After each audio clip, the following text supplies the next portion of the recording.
کراچی میں چلتی کار پر فائرنگ سے 2 افراد جاں بحق اور خاتون زخمی۔ مسلح افراد نے کار کا تعاقب کیا اور فائرنگ کی بوچھاڑ کرنے کے بعد فرار ہو گئے۔ کیا آپ حالات حاضرہ سے آگاہی حاصل کرنا چاہتے ہیں؟ خبر کے پیچھے چھپے اصل حقائق جاننا چاہتے ہیں تو ابھی سبسکرائب کیجئے دل مل پاکستان کو اور ساتھ ہی گھنٹی کے نشان پر کلک کر دیں۔ آپ کو بتاتے چلیں کہ کراچی میں ٹارگٹ کلنگ کا واقعہ پیش آیا ہے۔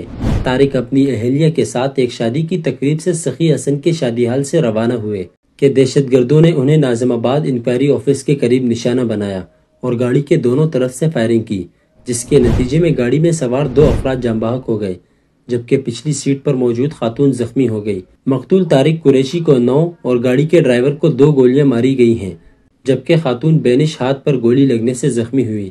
مقتول طارق قریشی پیپلز پارٹی سینٹرل کے عہدیدار فیصل شیخ کے بہنوئی ہیں۔ مقتول گارڈن کا رہائشی اور اسٹیل کے کاروبار سے منسلک تھا۔